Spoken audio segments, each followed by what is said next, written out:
네, 외국인은 여전히 대규모 순매수에 나서고 있지만 지수는 좀처럼 오늘 좀 움직여주지 않고 있는데요. 수급을 바탕으로 향후의 지수의 방향성까지 좀 알아보겠습니다. 키움증권의 서명찬 연구원 연결합니다. 안녕하세요.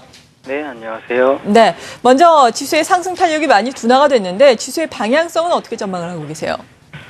네, 최근에 외국인 매수세는 좀 지속되고 있는 것에 비해 가지고 기관의 매수세는 아직 좀 소극적이긴 합니다. 하지만 이전과는 좀 다른 모습이 나타나고 있는데요. 최근 들어 기관하고 외국인이 동반 순매수를 나타내는 빈도가 좀 높아지고 있는 것입니다. 연초 이후 지금까지 외국인과 기관이 3일 이상 연속으로 동반 순매수를 기록한 것이 5번 정도 나오는데요. 최근 6월 이후에만 4번 정도를 기록했습니다. 2000년 이후부터 보면은 지금까지 3일 연속 이상 이렇게 순매수가 나타난 횟수가 50회 미만이었던 것을 좀 감안하면은 이 정도 숫자는 좀 의미가 있다는 생각이고요. 이처럼 기관이랑 외국인이랑 동반 순매수가 좀 자주 이렇게 나타나는 현상은 좀 시장을 바라보는 시각이 좀 비슷해지고 있다는 것을 또 나타내고 있다고 생각이 되고요. 따라서 이제 향후 경기 개선에 따라서 이제 시장의 상승 추세는 좀 형성될 가능성이 좀 높다 이렇게 보고 있습니다.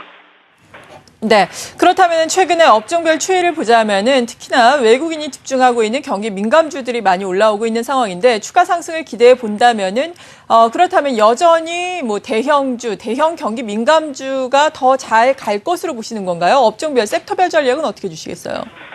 네, 최근에 업종별 수급 동향을 보면은 좀 경기 회복에 대한 기대감이 좀 커지고 있음을 알 수가 있습니다. 대표적으로 말씀하신 것처럼 경기 민감 업종인 소재, 산업재, 자동차 이런 업종에 대해서 기관과 외국인 모두 이렇게 동반 순매수가 좀 지속적으로 나오고 있는 것을 알 수가 있는데요. 어제 발표된 이제 중국 8월 산업 생산이랑 소매 판매 지표 같은 경우를 보더라도 시장 예상치를 상회한 것을 보면은 이러한 경기 회복은 계속 진행되고 있다고 보여지고요. 시장은 이를 반영하고 있는 것이라는 판단입니다.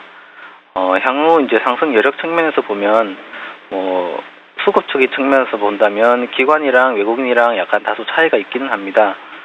외국인 같은 경우는 연초 이후 여전히 5조 가까이 지금 순매도 상태이기 때문에 추가 매수 여력은 좀 남아있을 것 같습니다만 기관 같은 경우는 연초 이후 한 9조 이상 지금 순매수 상태거든요. 그에 따라서 환매 등에 따라 가지고 매도 압력은 좀 존재할 것 같고요. 하지만 이제 이런 수급적인 측면을 떠나서 향후 시장 방향성을 좀 감안한다면은 IT나 자동차 그리고 소재, 산업재, 은행 이런 업종에 대해서는 상승이 좀 지속될 가능성이 좀 크다고 일단 생각하고 있습니다. 한가요? 네, 키움증권의 서명찬 연구원과 함께 지수의 방향성 그리고 이에 따른 포트폴리오 전략까지 들어봤습니다. 감사합니다. 네, 감사합니다.